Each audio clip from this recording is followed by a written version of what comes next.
My name is Ed Anderson. I'm 63 years old, and I was a police inspector for 35 years in a major city. Today I'm telling you how my life changed when I got a call in the middle of the night from my grandson Ethan, just 16 years old.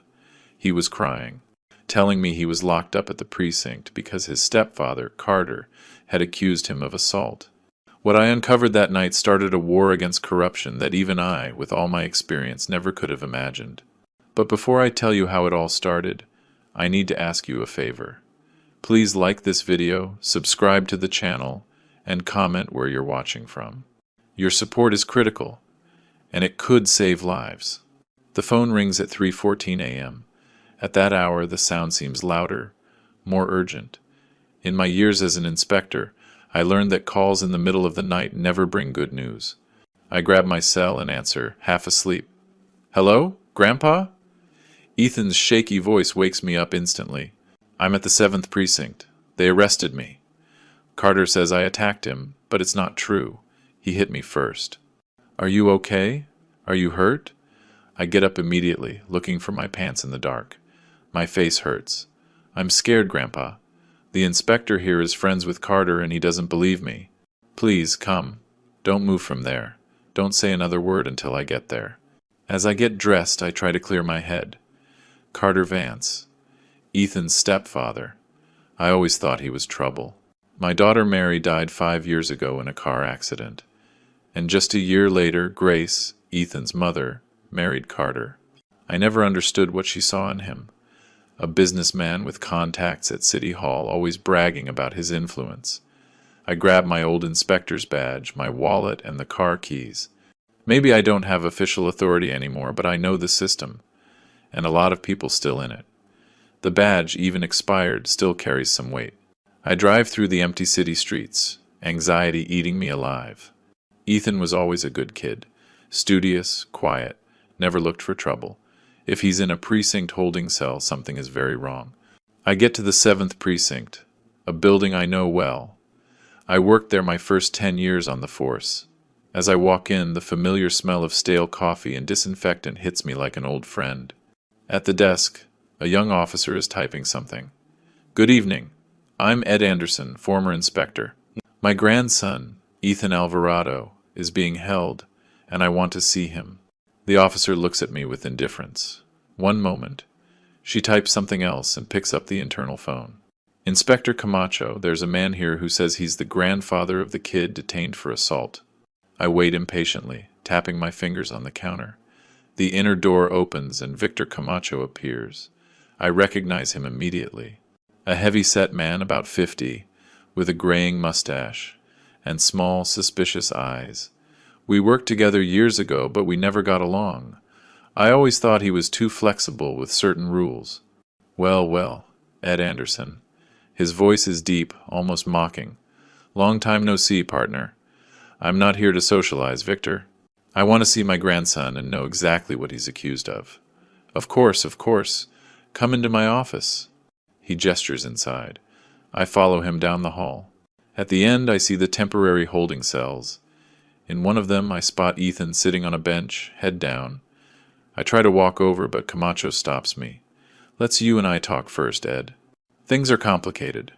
In his office, Camacho sits behind his desk, and I take the chair opposite him. There's a framed photo on his desk. Camacho with other men on what looks like a hunting trip. I recognize Carter Vance among them, smiling, holding a rifle. That confirms my suspicions. They're friends. "Your grandson assaulted his stepfather tonight. Busted his lip, almost broke his nose. Carter is at the hospital getting checked out." Camacho speaks with practiced confidence. "We have a video from the house security camera that shows the whole thing. The kid lost his temper. I want to see that video." "Sure." He turns his monitor toward me and plays a file. On the screen, I see what looks like a living room. Carter walks into the frame, seemingly talking. Ethan appears, visibly upset. Suddenly, the image shows my grandson pushing Carter, who falls backward. The recording ends right there. "That's it? Where's the rest of the video?" "This doesn't show anything conclusive. It's what we have, Ed. Carter is pressing charges for assault. The kid has a history of violent behavior at school." "That's a lie. Ethan has never had disciplinary problems. I have reports that say otherwise.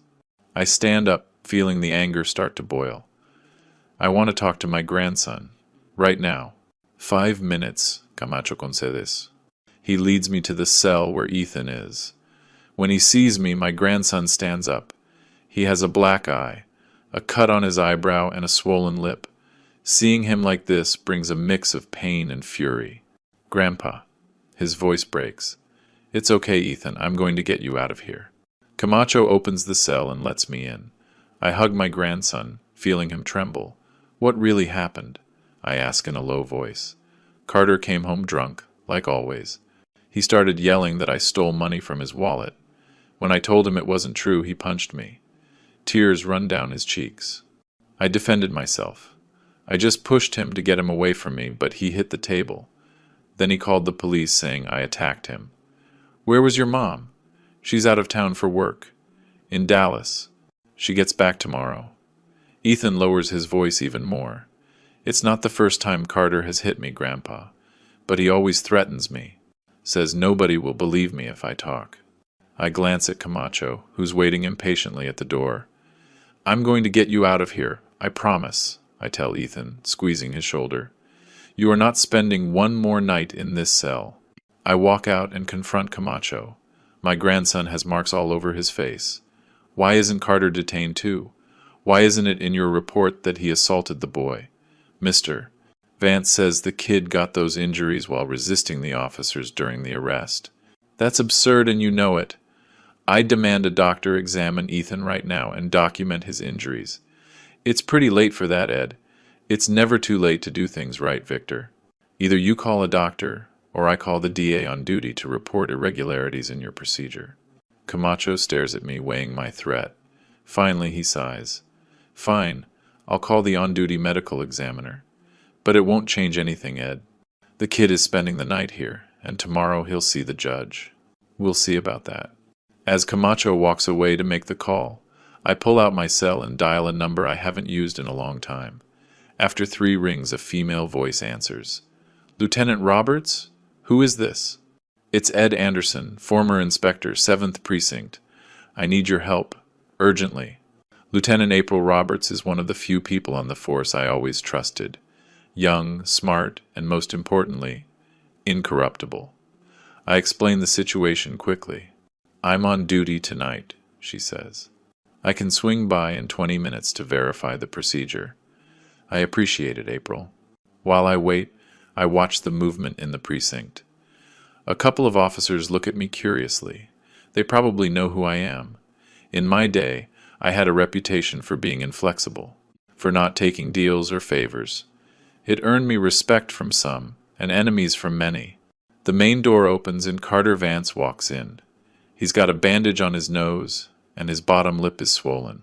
Our eyes meet, and he stops, surprised to see me there. Then he smirks and heads straight for Camacho's office.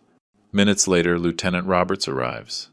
In her mid-30s, she has the steady gaze of someone who knows her job and tolerates no obstacles. She greets me with a firm handshake. Inspector Anderson. It's been a while. I'm not an inspector anymore, Lieutenant. You'll always be one to me, sir. You taught me half of what I know. Camacho comes out of his office, followed by Carter. Seeing April, he visibly tenses. Lieutenant Roberts, what brings you here at this hour? Routine procedure check, Inspector Camacho. I was informed of a domestic assault arrest, and I want to verify everything is in order. Carter steps in, extending his hand. Carter Vance, sir. I'm the victim in this case. April ignores his hand. Lieutenant Roberts. I need to review the case file and see the detainee. I already called a doctor to examine the boy, Camacho says. Excellent. I'll be present for that exam. Now, the file? Camacho leads her to his office. Carter stays with me in the hallway, a smug smile on his face that turns my stomach. It's a shame we have to meet under these circumstances, Mr. Anderson, he says with false courtesy. Ethan always speaks so highly of you. Cut the hypocrisy, Vance. I know exactly what you did. His smile vanishes. Be careful what you imply. I have the video that proves who assaulted whom. A conveniently edited video. What happened before the part Camacho showed me? Nothing relevant. He steps closer, lowering his voice. Look, Mr. Anderson, I understand you want to defend your grandson, but the kid has problems. He needs discipline. A firm hand. The firm hand that gave him a black eye and split his eyebrow, I suppose. He got that resisting arrest. Ask any of the officers who brought him in. Or maybe you did it, and then you called your friend Camacho to cook up a story. Carter's face hardens. Be careful, old man. Your time is over. Things work differently now. You'd be surprised how well I know how things work now, Vance, and what I'm capable of doing for my grandson. We're interrupted by the arrival of the medical examiner, a young man who looks fresh out of school. Camacho and April come out of the office. Dr. Mendoza, Camacho greets him. Thanks for coming so quickly. The detainee is this way. April gestures for the doctor to follow her toward the cells. Carter tries to follow, but April stops him. Authorized personnel only, Mr. Vance. I'm the complaining party. I have a right to be present. Not during the medical exam, she says firmly. Wait here. Carter shoots me a furious look, as if I'm to blame for this delay in his plans. He sits in one of the waiting room chairs, drumming his fingers nervously. April signals for me to follow her. We enter the cell where the doctor is already examining Ethan. He takes photos of the injuries, measures them, and documents everything on an official form. Can you tell me how you got these injuries? The doctor asks. Ethan looks at me, seeking approval. I nod slightly. My stepfather hit me. First a punch here, he points to his eye, and then he shoved me against the wall. I hit my head and cut my eyebrow on a shelf. When did this happen? Tonight. A little after 11. The doctor jots it all down and continues his exam. When he's finished, he turns to April. The injuries are consistent with his story. The periorbital hematoma, the black eye, has the coloring of a blow from about 4 to 5 hours ago. The cut on the eyebrow is characteristic of an impact wound against an object with an edge, not a direct punch. April nods. Thank you, doctor. I need your report as soon as possible. You'll have it in an hour, max. When the doctor leaves, April looks at me. This contradicts the initial report, Inspector. Of course it does. Camacho is covering for Carter. I also reviewed the video, she says in a low voice. Something's off. The metadata shows it was edited 2 hours ago. The original recording must be longer. Can you get it? I need a warrant to access the home surveillance system. And for that, I need proof of evidence tampering. Ethan speaks up. The neighbor, Mrs. Klein. She has cameras pointed at our driveway. She's always recording. Says people steal her flower pots. April looks at me with a spark of hope.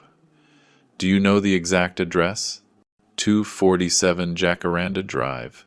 In the Valley neighborhood, Ethan replies. I'm heading there right now, April says. If that footage shows something different, we can turn this whole thing around. I'll stay with him, I say, pointing to Ethan. I won't leave him alone, Grandpa, she promises, using the personal term. This stinks of corruption, and you know that's what infuriates me the most. When April leaves, I sit next to Ethan on the cell bench. He's exhausted, scared, but I see a spark of strength in his eyes that I've always admired. Does Mom know about this? He asks. Not yet. I was hoping to solve this before worrying her. She's going to take Carter's side. She always does. Your mother loves you, Ethan. But sometimes love makes us blind. Carter manipulatus here.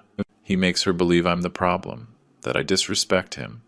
And she believes him because he stops. Because, why? Because he has money. Because ever since Dad died, Mom is scared of being alone. It hurts to hear, but I know he's right. Grace, my daughter-in-law, never fully recovered from the death of my daughter Mary. They were very close. Carter appeared at the perfect moment, offering financial and emotional stability. Or so it seemed. We're going to fix this, I promise, Ethan.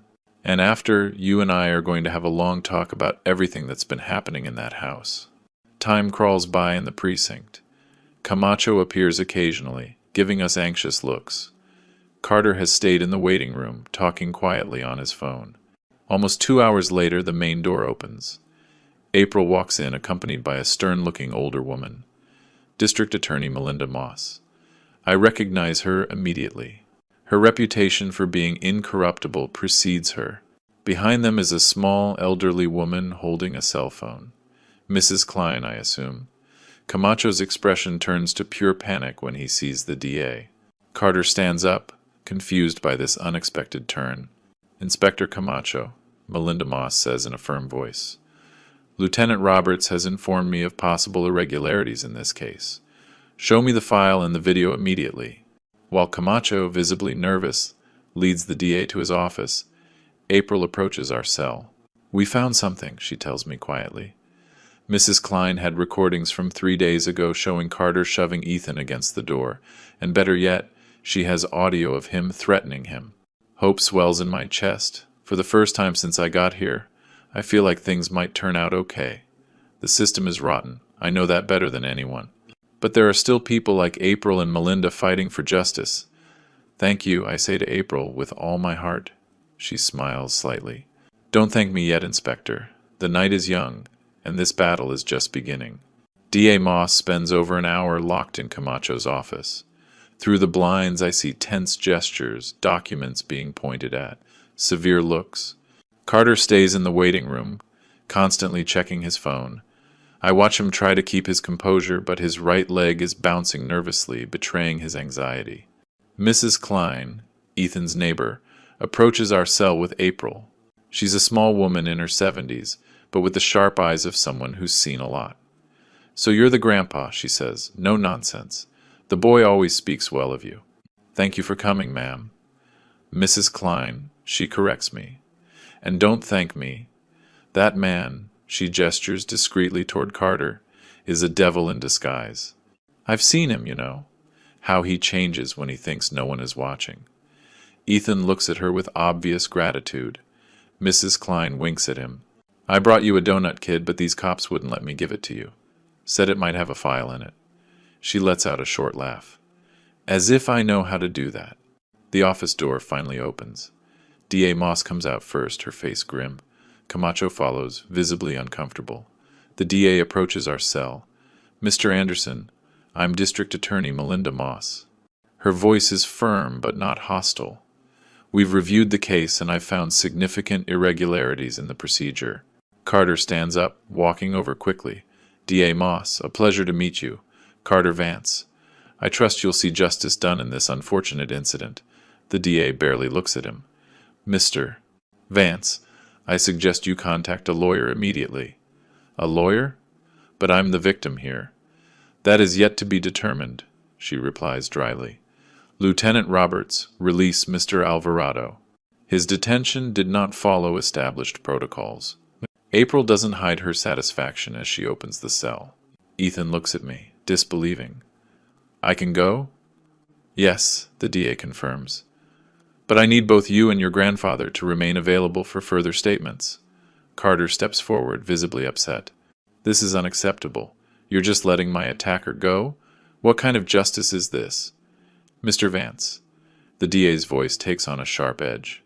The recordings we've reviewed show a very different version of events. Tampering with evidence is a federal crime. If you wish to avoid more serious charges, I suggest you moderate your tone and cooperate fully with the investigation. Carter turns pale. He looks at Camacho, who avoids his gaze, understanding that the ship is sinking. Inspector Camacho, the DA continues. You are temporarily relieved of your duties until the internal investigation is complete. Surrender your badge and weapon to the officer on duty. Camacho's face twists in a mix of disbelief and contained rage. This is a mistake, DA. My procedures were standard. Your procedures included accepting tampered evidence and omitting crucial information from the initial report. The medical evaluation of Mr. Alvarado directly contradicts your statement of facts. The DA doesn't raise her voice, but every word lands like a hammer. Lieutenant Roberts is in charge of this precinct until further notice. We leave the precinct just as the sky begins to lighten. The cool morning air is refreshing after hours in that oppressive environment. Ethan walks beside me in silence, visibly exhausted but relieved. Where are we going, Grandpa? To my house. You can't go back to yours. Not right now. In the car, I notice Ethan slowly relaxing. The silence between us is comfortable, but I know we have a lot to talk about. This isn't over, is it? He finally asks. No, Ethan. It's just beginning. At my house, I make coffee while Ethan takes a quick shower. I lend him some old clothes from when my son Daniel, Ethan's father, lived with me. They're a bit big, but they'll do. Sitting in the kitchen with steaming mugs in front of us, we finally have that pending conversation. How long has this been going on, Ethan? My grandson stares into the dark liquid. Soon after he married Mom. At first it was just yelling, small humiliations. He said I was lazy, that I didn't help around the house, that I spent too much. Did your mother know? It always happened when she wasn't there. And when I told her, Carter denied everything. He said I was exaggerating, or just making things up to separate them. Ethan swallows hard. After a while, Mom stopped believing me. When did it turn from words to fists? About 6 months ago. He came home drunk, furious because he'd lost money on an investment. He said I was bad luck, that since I came into his life, everything was going wrong. Ethan's voice breaks slightly. He slapped me so hard I fell to the floor. Then he cried, apologized, gave me money so I wouldn't say anything. I feel the anger rising, but I force myself to stay calm. Why didn't you call me then? I thought I could handle it, and I was afraid that if I reported him, Mom would suffer. She seemed happy for the first time since Dad died. The phone interrupts our conversation. It's Grace, Ethan's mother. Dad? Carter just called me, completely hysterical. He says Ethan attacked him and that you interfered to get him out of the precinct. What is going on? I explain the situation as calmly as possible, but Grace is skeptical. I know Carter, Dad. He's not the monster you're describing. You haven't seen your son. He has a black eye and his eyebrow is split open. Are you going to say he did that to himself too? The silence on the other end of the line tells me everything. Part of her suspected, but she chose not to see. I'm on my way, she finally says. I want to talk to Ethan. After I hang up, I meet my grandson's questioning gaze. Mom's coming? Yes, but you don't need to worry. I won't let her take you back to that house. While we wait, Ethan finally falls asleep on the sofa. I watch him, remembering when he was just a boy, running through this same living room, chasing his father. Daniel, my son, died when Ethan was just 8. A highway accident. As absurd and sudden as these tragedies usually are. Grace was shattered, and Ethan grew up without that much-needed father figure. The doorbell rings just after noon. Grace is pale, with dark circles under her eyes, and to my surprise, Carter is standing next to her. What is he doing here? I ask, not hiding my hostility. He's my husband, Dad, and we need to resolve this as a family. A family doesn't beat its members, Grace. Carter steps in, putting on his best concerned man face. Mr. Anderson, I understand your concern. There was a misunderstanding last night. Things got out of control, but I assure you, I would never intentionally hurt Ethan. Save the act, Vance. The DA has evidence of your previous assaults. Carter pales for a moment, but recovers quickly. That meddling old woman twisted the facts. Any physical contact with Ethan has been purely disciplinary. Disciplinary? April's voice surprised us all. She's standing right inside my doorway, in uniform, her expression serious. I didn't hear her arrive. Lieutenant Roberts, Carter says nervously. We weren't expecting you, evidently. April steps forward. Mr. Vance, I have a warrant to seize the electronic devices from your home, including the video surveillance system. We need to recover the original recordings. This is an invasion of privacy, Carter protests. On what authority? On the authority of this warrant, signed by Judge Miranda Espinoza. April shows him the document.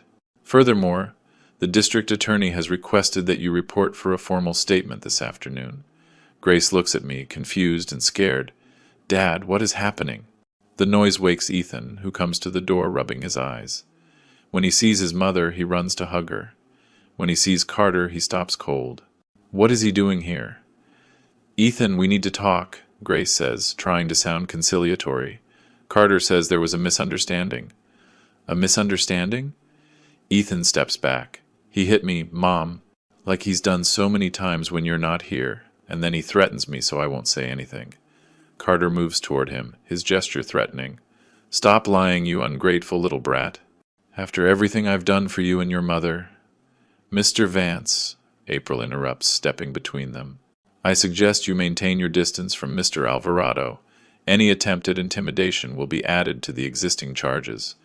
Carter glares at her with barely contained hatred, but he backs down. This isn't over. I have powerful friends, connections. Your connections are also being investigated, April replies, including your relationship with Inspector Camacho and certain City Hall officials. Carter looks at Grace.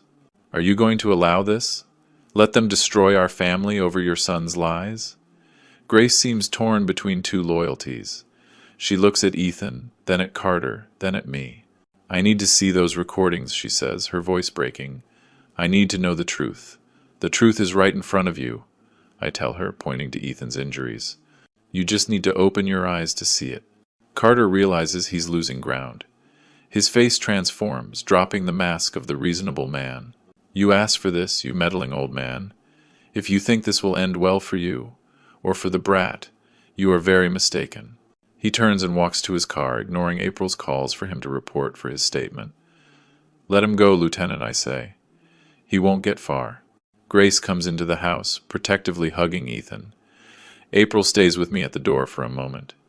He should have presented himself voluntarily, she says, or I'll have to arrest him. Will he? He's too arrogant to believe he's in real trouble. He's underestimating the seriousness of this. We found more videos on Mrs. Klein's phone, episodes of abuse going back months. Does the DA have all this? Everything, and she is furious. Few things make Melinda Moss angrier than child abuse and police corruption. April looks at me seriously. Watch your grandson, Inspector. Men like him become most dangerous when they feel they're losing control. After April leaves, I go inside. Grace is sitting on the sofa, her head in her hands. Ethan's in the kitchen, making you some tea. Why didn't I see it? Grace murmurs as I sit beside her. How could I have been so blind? Love blinds us sometimes, I say softly. And Carter is a good manipulator. You're not the first, and you won't be the last to fall for someone like that. My own son, she sobs. My boy. And I didn't protect him. You can still protect him now, I say. By leaving Carter. By testifying against him. Grace looks at me, determination growing in her eyes. I will. He will never lay a hand on him again. The next few hours pass in a strange calm. Ethan and Grace talk for a long time in the guest room. I try to keep busy, making food that nobody really has an appetite for. The phone rings several times. The DA, Lieutenant Roberts, even a couple of reporters who somehow got wind of the case. I tell them all the same thing. We'll talk after we rest. At nightfall, after Ethan has finally fallen asleep, Grace sits with me on the porch. I never imagined it would end like this, she says, looking at the stars. When I met Carter, he seemed so perfect. Attentive, loving, stable. Manipulators always seem perfect at first. There were signs, she admits. Controlling comments, unexplainable jealousy, little lies. But I convinced myself they were unimportant. What will you do now? Divorce him, obviously. Testify against him. Try to repair my relationship with Ethan. She sighs deeply. It will be a long process.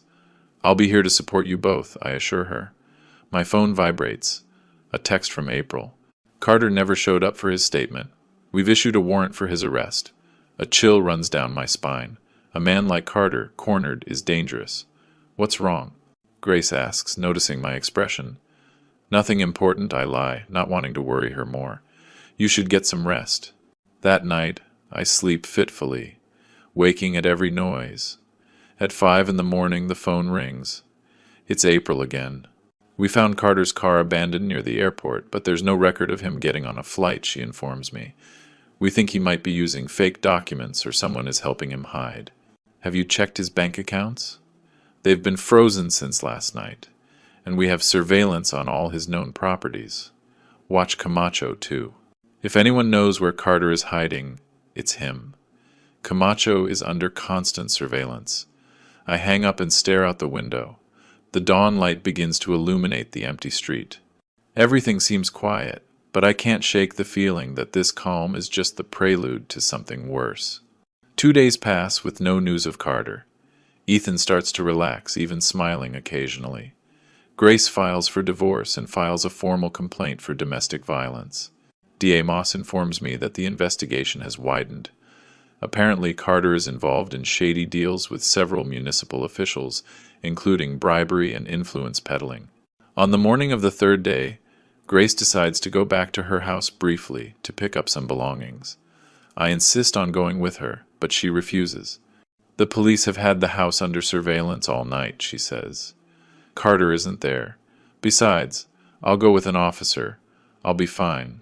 Something inside me says it's a bad idea, but I don't want to seem overprotective. Grace already feels guilty enough. Call me when you get there, and before you leave, I tell her. I promise. Ethan and I stay home, playing chess to distract ourselves. He's good at the game, calculating and patient. He reminds me of his father. The phone rings and I answer, expecting to hear Grace. Instead, it's Carter. Listen to me carefully, old man. His voice is agitated, frantic. Your daughter-in-law is with me. If you want to see her again, bring Ethan to the abandoned warehouse at 54 Industrial Avenue. 1 hour. Just you two. If I see a single cop, Grace will pay. Carter, don't be a fool. 1 hour, he shouts and hangs up. I look at Ethan, who has grasped the gravity of the situation from my expression. I can't tell him the truth, but I can't lie either. What's wrong, Grandpa? Is it Mom? Your mother is fine, I say, trying to sound convincing. But I need you to stay here while I go take care of something important. It's Carter, isn't it? Ethan's intuition surprises me. What has he done? At that moment, my phone rings again. It's April. Inspector, we have a situation. Grace never made it to her house. The officer who was supposed to escort her was found unconscious in his patrol car. Carter has her, I say directly. He just called me. He wants me to bring Ethan to a warehouse on Industrial Avenue in 1 hour, or he'll hurt Grace. Don't go alone, Inspector. It's a trap. I know. But I can't risk my daughter-in-law's life. Get me the exact address. I'll send undercover units. I give her the details and hang up. Ethan stares at me. I'm going with you, he says firmly. No way. It's too dangerous. It's my mother, Grandpa. And this is my fault. It's not your fault, Ethan. None of this is your fault. If you don't take me, I'll go on my own. His determination is absolute. I look at him, weighing the situation. If I leave him here, he'll probably try to follow me, putting himself in more danger. If I take him, at least I can try to protect him. All right, I finally give in. But you will do exactly what I say. No questions. Understood? He nods gravely. Understood. As we prepare to leave, I can't help but think we're walking into the darkest part of this story. But I also know that sometimes you have to face the darkness before the light can finally come. The drive to the warehouse feels eternal. I drive in silence, Ethan beside me. His hands are shaking slightly, but his gaze reflects a determination that reminds me of his father. Before leaving, I tucked my old service pistol into the back of my waistband. I hoped I'd never have to use it again. But life has cruel ways of changing our plans. Do you have a plan? Ethan asks, breaking the silence. Lieutenant Roberts is sending undercover units. We won't be alone. What if they're late? What if Carter sees the cops and hurts Mom? I don't have a comforting answer, so I give him the truth.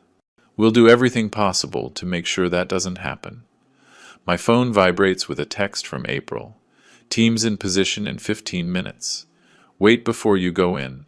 But we don't have 15 minutes. As we get to Industrial Avenue, I see the abandoned warehouse at the end of the street. It's a decrepit red brick building, with broken windows and graffiti covering its walls. A perfect place for an ambush. I park a block away, scanning the surroundings. No other vehicles are visible, but I spot a black sedan with tinted windows near the side entrance. Must be Carter's car. Stay here, I tell Ethan. I'm going to check it out first. Grandpa, he said we both had to go. I know, but I'm not putting you in danger. I'm already in danger, he replies, with a maturity that surprises me. And so is Mom. You can't protect us both by staying here. You're right, it pains me to admit it. But before I can respond, my phone rings again. It's Carter. I see you've arrived. Get in here now, or your daughter-in-law pays. We're coming, Carter. Don't do anything stupid. You have 2 minutes. I look at Ethan, feeling the weight of responsibility crushing me. Stay behind me at all times. Understood? He nods gravely. We walk toward the warehouse, each step heavier than the last. The main door is ajar, creaking ominously as I push it open. The inside is dark, barely lit by light filtering through dirty windows and some skylights. Carter? I call out, trying to keep my voice steady. In the back, Ed. Both of you. Come on. We move forward between boxes and abandoned machinery. The place smells like damp and rust. When we reach a larger open space, I see them. Carter is standing holding Grace by the arm. Her face is stained with tears, but she seems unharmed. Mom! Ethan shouts, trying to run forward. I stop him, putting an arm out in front of him. Easy, I whisper. Then, to Carter. We're here. Let my daughter-in-law go. Carter lets out a bitter laugh. You think it's that simple, old man? You ruined my life, my reputation, my business. Everything is in jeopardy because of you. You did this to yourself, I reply. No one forced you to hit a child. The brat needed discipline. Carter tightens his grip on Grace's arm, making her wince. And you meddling old fool, had no right to interfere in my family. Let me go, Carter, Grace says, her voice trembling. Please, this is only making things worse. Shut up, he yells, shaking her. You betrayed me too. After everything I did for you and your ungrateful son. I scan the situation, weighing my options. Carter seems more and more unstable. His eyes have the feverish glint of a cornered animal. I don't see a weapon, but that doesn't mean he doesn't have one. What do you want, Carter? I ask, trying to buy time. I need April's units to arrive. I want my life back, he answers, his voice cracking slightly. I want all the charges dropped. I want the DA to stop the investigation into my business. And I want this brat, he points at Ethan, to take back all his lies. They're not lies, Ethan says with surprising calm. And you're right about one thing. You ruined your own life. Every time you hit me, every time you threatened me, every time you manipulated my mother, you dug your own grave. Carter lets go of Grace and lunges toward Ethan. It's the moment I was waiting for. I move quickly, putting myself between them. Don't you dare touch him. Or what, old man? What are you going to do? Carter shoves me, underestimating my strength. I don't budge. Get away from my family, I warn him, feeling the pistol press against my lower back. Carter smiles, a smile that doesn't reach his eyes. Your family? How touching. The old cop protecting his own. He turns as if to walk away, but suddenly spins and throws a punch that I barely manage to dodge. The sudden movement makes me stumble back, giving Carter time to pull something from his waistband. A revolver. He points it directly at me. Now we're going to talk seriously, he says with a chilling calm. You and I know how this works, Ed. Men like us understand the language of power. Put the gun down, Carter. The police are on their way. Of course they are. I was expecting them. He smiles again. But by the time they get here, we'll have already settled our business.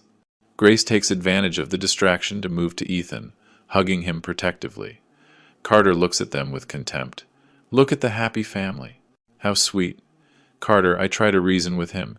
You can still get out of this. Put the gun down. Surrender. Cooperate with the DA. Maybe they'll make a deal. A deal? He laughs. No, Ed. Men like me don't make deals. We either win or... He leaves the sentence hanging. But his look says it all. I hear a faint noise behind me. Someone has entered the warehouse. I keep my expression neutral, not wanting to alert Carter. Why don't we let Grace and Ethan leave? I propose. This is between you and me. No, Carter replies, waving the gun. They're part of this. They're my insurance. The noise becomes more obvious. Carter tenses. looking into the shadows behind me. "Who's there?" he yells. "Show yourself or I shoot!" I take advantage of his momentary distraction to move closer to Grace and Ethan, positioning myself in front of them. If Carter shoots, he'll have to go through me first. "Police!" April's voice echoes in the warehouse. "Drop the weapon, Mr. Vance." Carter seems surprised, but not scared. "Lieutenant Roberts! How predictable. Did you come alone or bring backup? You're surrounded, Vance. There's no way out." "There are always ways out, Lieutenant." Carter adjusts his stance, steadying his grip on the revolver. "You just need the right incentive." I glance into the shadows, trying to locate April. I see her partially hidden behind a column, her weapon aimed at Carter. "Let them go, Carter," she says firmly. "More units are arriving. In minutes, this place will be full of officers." "Then we don't have much time," Carter replies. He suddenly points the gun at Ethan. "Either you let me walk out of here, or the kid pays for everything." It all happens in an instant. Without thinking, I lunge at Carter just as he pulls the trigger. The shot echoes through the warehouse, deafening. I feel a sharp pain in my shoulder, but I manage to tackle Carter, bringing him to the ground. The gun falls from his hand, skittering across the concrete floor. April emerges from the shadows, running toward us. Grace screams, holding Ethan, who seems unharmed. Carter and I struggle on the floor. Despite my age, the adrenaline gives me the strength to keep him pinned until April arrives and cuffs him. "Are you okay, Inspector?" April asks, noticing the blood on my shirt. "It's just a scratch," I lie, feeling the pain intensify. "Take care of him." More officers flood into the warehouse, securing the place. One of them comes to me with a first aid kit, while Carter is pulled to his feet and led away, screaming threats and insults. "This isn't over," he yells. "I have powerful friends. I'll get revenge on all of you." Grace and Ethan rush over, worried about my wound. "Grandpa, you're bleeding." "A lot," Ethan says, his eyes full of tears. "I've had worse," I try to reassure him, though the pain is considerable. "An ambulance is on the way," April informs me. "Hang on, Inspector." As the paramedic puts pressure on the wound, I look at my family. Despite the terror they just went through, I see relief on their faces. Carter can't hurt them anymore.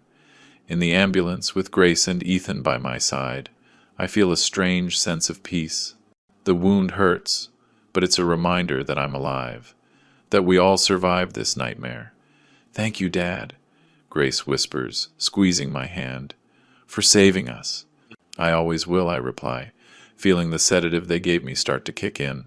"I'll always be there for you." The days in the hospital pass slowly. The bullet grazed the bone in my shoulder, but did no serious damage. The doctors say I'll have full mobility after a few weeks of therapy. April visits me regularly, keeping me updated on the case. Carter is facing multiple charges: kidnapping, aggravated assault, child abuse, attempted homicide, obstruction of justice. The list is long. Camacho has also been formally charged with cover-up and evidence tampering. DA Moss has widened the investigation, uncovering a corruption network involving several city officials. One afternoon, while Ethan is helping me with the hospital food, I notice he's unusually thoughtful. "What's on your mind, son?" I was thinking. "About everything that happened, about how one man can cause so much harm. Some men confuse power with the right to abuse others," I tell him. "It's a hard lesson, but an important one." "I think I want to study law," he says suddenly. "I want to help people like us, people facing injustice." I smile, feeling an immense sense of pride. "You'll be an excellent lawyer, Ethan. It's all thanks to you, Grandpa." His eyes get misty. "If I hadn't had the courage to call you that night." "But you did," I interrupt. "And that shows the kind of man you are." The door opens and DA Moss walks in. It's the first time I've seen her since that night at the precinct. She looks tired but satisfied. "Inspector Anderson." "I'm glad to see you recovering, DA Moss. What a surprise." "I came to inform you personally. The judge has denied bail for Carter Vance. He will remain in custody until the trial." "And Camacho?" I ask. "Also in custody. He's cooperating, providing information on the entire corruption network." The DA looks at Ethan. "Your testimony will be crucial, young man. Do you think you can do it?" Ethan nods firmly. I'm ready. Good. Because what you've been through, unfortunately, is not an isolated case. The DA sits on the edge of my bed. We're implementing a new protocol in the Justice Department, precisely to prevent the manipulation of digital evidence in domestic violence cases. A new protocol? I ask, intrigued. Yes. She actually smiles slightly. We're calling it the Anderson Protocol in honor of you and your grandson. The news leaves me speechless. Ethan looks at me with shining eyes. Did you hear that, Grandpa? Your name is going to be part of the justice system. Our name. I correct him. This victory belongs to both of us. The DA gets up to leave. We'll need you both at the courthouse next week. Lieutenant Roberts will come pick you up. We'll be there, Ethan promises. When the DA leaves, Grace comes in with coffee and pastries from the hospital cafeteria. She's gotten some color back in her cheeks, though she still looks exhausted. Good news? She asks, noticing our expressions. The best, Ethan replies, and tells her about the Anderson Protocol. Grace looks at me with a mix of gratitude and regret. Dad, I can never thank you enough. If you hadn't been there for us. But I was, I say simply, and I always will be. That night, after Grace and Ethan have left, I'm alone in the hospital room, reflecting. I think about the terror of that late-night call, the frustration with Camacho, the pain of the gunshot. But I also think about my grandson's courage, April's tenacity, and D.A. Moss's integrity. The system isn't perfect. It's full of Camachos and Carters, people who abuse their power. But there are also those who fight for justice, who refuse to look the other way. My phone vibrates on the nightstand. A text from April. Case officially closed. The trial will be quick with all the evidence we have. Get some rest, Inspector. You've earned it. I smile in the dim light of the room. Maybe my career as a cop ended years ago, but I never stopped fighting for what's right. And now, that fight has taken on new meaning through Ethan. I close my eyes, feeling a true sense of peace for the first time in days. The pain in my shoulder is a small price to pay for my family's safety, and knowing our experience will help protect others fills me with a quiet pride. Tomorrow, I'll be discharged. Tomorrow, the real healing begins. Not just my physical wound, but the invisible wounds Carter left on Ethan and Grace. It will be a long road, but we'll walk it together, as a family. And as I drift off to sleep, I think about all those people suffering in silence, trapped in cycles of abuse and fear. Maybe our story, when it gets out, will give them the courage to make that desperate call in the middle of the night, to ask for help, to break the silence. Because sometimes all it takes is the courage to dial a number and say, I'm scared. Please, help me. The courthouse hallways are crowded, but I walk with determination, leaning on a cane the doctors insisted I use for at least another month. The wound in my shoulder has healed well, though it still aches when the weather changes. Ethan walks beside me, tall and calm. In these past few weeks, he's matured so much that I sometimes hardly recognize the scared teenager who called me that night. Today is sentencing day.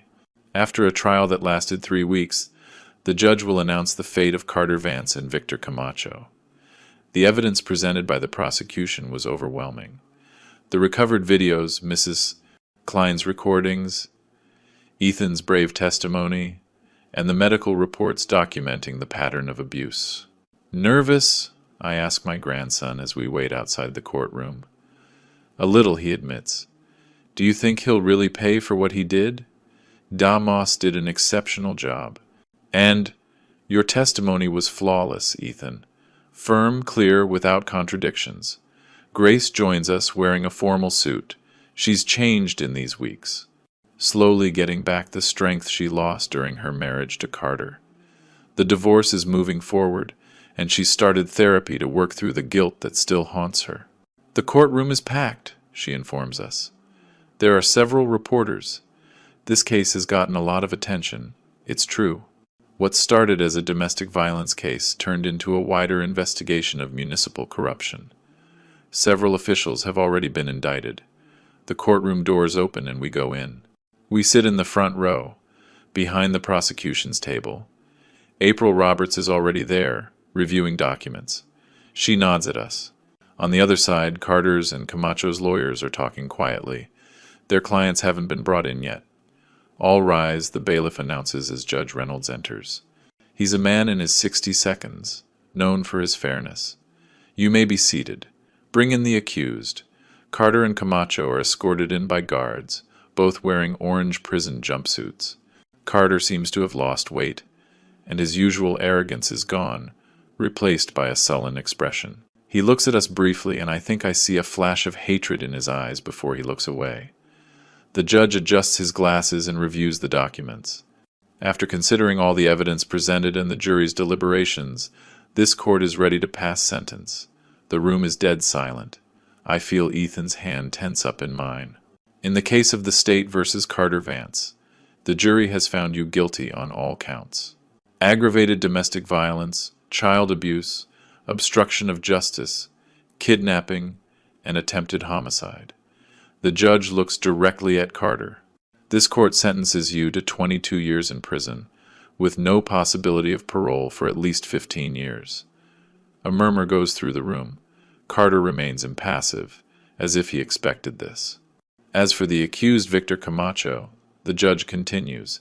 Having been found guilty of abuse of authority, cover-up, evidence tampering, and obstruction of justice, you are sentenced to 12 years in prison, with possibility of review after 8, considering your cooperation with the DA's broader investigation.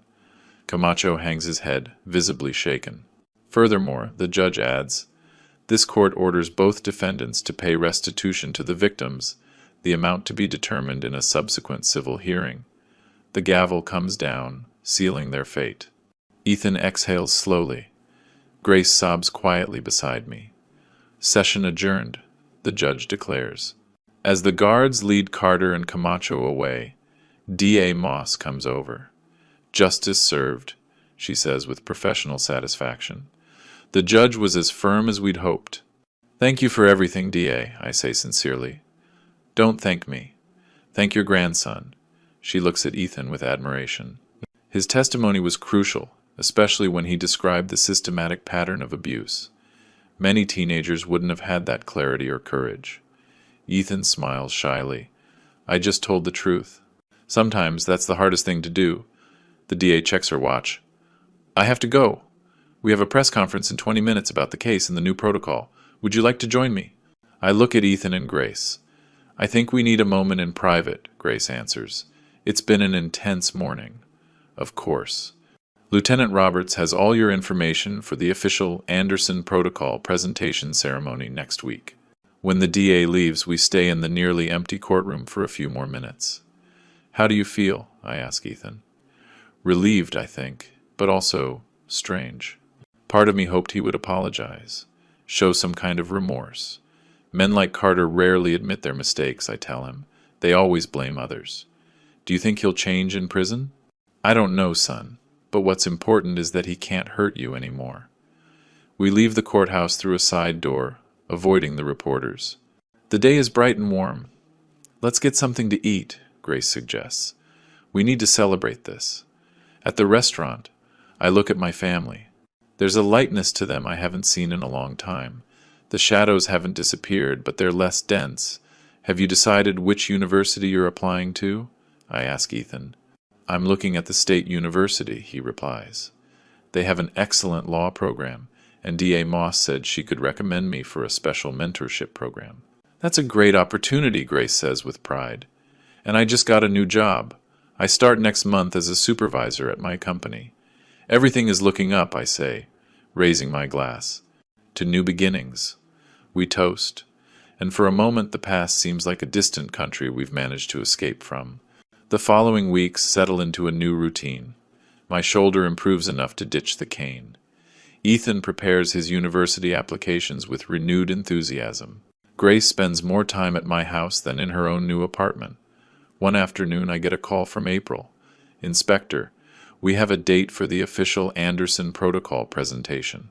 This Friday, 11 a.m., at the main auditorium. The DA would like you and Ethan to say a few words, just to share your experience. When I tell Ethan, I see the excitement in his eyes. It's a chance to help other people who are going through the same thing. The day of the presentation, the auditorium is full. Police officers, DAs, judges. DA Moss explains the new protocol, a set of procedures to guarantee the integrity of digital evidence in domestic violence and child abuse cases. It includes metadata verification, a reinforced chain of custody, and independent forensic analysis. This protocol was born from a case that revealed serious flaws in our system. When it's my turn, I stand up. For 35 years, I served as a police inspector, I begin. I thought I knew the system, its strengths and weaknesses. But it was only when my own grandson was trapped in that system that I truly understood how vulnerable victims of domestic abuse really are. I briefly tell our story, highlighting the crucial support from people like April Roberts and Melinda Moss. When Ethan takes the microphone, his voice is clear and firm. He speaks directly to the young people present, describing the subtle signs of abuse he ignored, the psychological manipulation, the fear. If you are going through something similar, know that you are not alone, he says. There are people who will believe you. You just need to take that first step. Make that call, like I did. His words are met with a deafening applause. Months pass. Ethan is accepted to the state university. Grace finalizes her divorce. I return to my old hobbies. One afternoon, almost a year after that night, I receive an official envelope. Carter's appeal has been denied. I don't mention it to Ethan or Grace. There's no reason to disturb the peace they've worked so hard to find. The next morning, Ethan comes over for breakfast. He's on break and now volunteers as a mentor for other young survivors. I have something to show you, he says, pulling a paper from his bag. It's an acceptance letter for a summer law program. This is impressive, Ethan, D.A. Moss recommended me. She says I have potential for the domestic violence prosecution unit. The path he chose isn't easy, but there's a strength in him, a resilience born from his own pain. You know what's strange, Grandpa? He says. Sometimes I think about Carter, and I don't feel fear or hatred anymore, just pity. That's part of healing, I tell him. Do you still hate him? I consider it. Let's just say I don't waste my energy on him. I prefer to focus it on you, on our family, on the good things that came from this. And it's true. The Anderson Protocol is being adopted in other states. Ethan has found his calling. Grace has reclaimed her life. That weekend, we have a small celebration at my house. Grace brings food. Ethan brings friends from his support group. Mrs. Klein even comes, bringing donuts. As I watch this new expanded family, April comes up to me. Did you know 3 other states are adopting the protocol? She says. They're considering it at the national level. And I made captain. Congratulations, Captain. Well deserved. Thanks, Inspector. I owe part of it to you and Ethan. As the party continues, I step onto the porch. The sky is turning orange. I think about the contrasts. While we celebrate, Carter serves his sentence. While Ethan builds a future, Camacho's career is destroyed. I don't feel satisfaction, just the certainty that justice, though imperfect and slow, finally arrived. Ethan comes out to find me. Everything okay, Grandpa? You're missing dessert. Just thinking, I say, putting my arm around his shoulders, about how proud I am of you, of the man you've become. Thanks to you, he replies, resting his head on my good shoulder. If I hadn't made that call, but you did, and that changed everything. We go back inside together. Grace greets us with a smile, a lightness in her face that reminds me of the young woman I knew before life hit her so hard. As we eat dessert, I think about all those phones ringing in the dead of night, about the trembling voices asking for help. The story that began with a desperate call didn't end with a fairy tale. Real life rarely offers those, but it gave us something just as valuable. The chance to turn pain into purpose, fear into determination, and a traumatic experience into a legacy that will protect many others. And maybe, in the end, that's the most important victory of all. If my story has moved you and you want to know what happened next, subscribe and hit the bell so you don't miss the next chapter. Remember, Your support with a like and a comment can save other lives, just like my grandson's.